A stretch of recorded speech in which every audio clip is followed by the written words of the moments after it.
महाकाल की भादों में निकलने वाली शाही सवारी के शाही शब्द पर आपत्ति के बाद कुंभ के शाही स्नान से ये हटाने के लिए बहस छिड़ गई है। संत महंत इस शब्द के विरोध में उतर आए हैं। अखाड़ा परिषद के अध्यक्ष रविंद्र पुरी जी महाराज ने कहा, कुंभ के स्नान से शाही शब्द हटाने की शुरुआत प्रयागराज से कर सकते हैं। उन्होंने कहा कि शाही उर्दू का शब्द है, शाही और राजसी में कोई अंतर नहीं, इसे हिंदी में राजसी किया जाएगा। 13 अखाड़ों के प्रतिनिधियों से बातचीत कर राजसी व दूसरे नाम पर विचार किया जाएगा। आने वाले कुंभ मेले से इसकी शुरुआत कर सकते हैं। बता दें कि प्रयागराज में पूर्ण कुंभ मेला 13 जनवरी 2025 से प्रारंभ होगा। उज्जैन में कुंभ 2028 में होना है।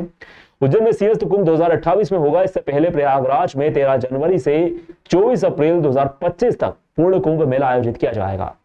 कुंभ का आयोजन हर 12 वर्ष में एक बार किया जाता है। 2013 में प्रयागराज में कुंभ मेले का आयोजन हुआ था। प्रयागराज कुंभ की शाही स्नान की तारीखों का ऐलान हो चुका है। मकर संक्रांति 14 जनवरी 2025, मौनी अमावस्या 29 जनवरी 2025, बसंत पंचमी 3 फरवरी 2025, माघी पूर्णिमा 12 फरवरी 2025, महाशिवरात्रि 26 फरवरी 2025 को शाही स्नान किए जाएंगे। अब देखना होगा कि संत समाज स्नान को क्या नाम देता है। बता दें कि पहले आश्रमों के अखाड़ों को बेड़ा अर्थात साधुओं का जत्था कहते थे। जत्थे में पीर होते थे। अखाड़ा शब्द का चलन मुगल काल से शुरू हुआ।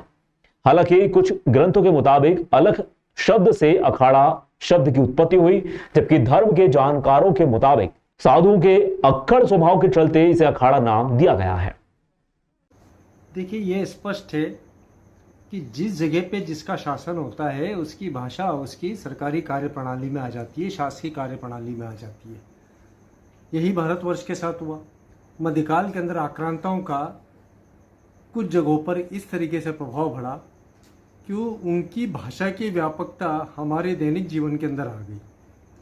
और अब चूंकि वो युग बीत गया तो हमें हमारे मूल स्वरूप की तरफ लौटना चाहिए।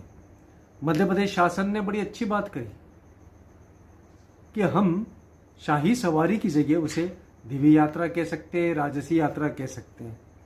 उसी प्रकार से संवैधानिक प्रक्रियाओं को मैं नहीं जानता, कानूनी प्रक्रियाओं के बारे में मैं कोई जानकार बड़ा नहीं, किंतु ये स्पष्ट है कि यदि किसी भी शब्द से पराधीनता का, आतंक का या किसी कलुषित यादों का समावेश होता है, उसका आभास होता है, तो उन्हें हटा देना चाहिए। ऐसे प्रतीकों को, ऐसे उद्गारों को, ऐसी अभिव्यक्ति को दबा देना चाहिए।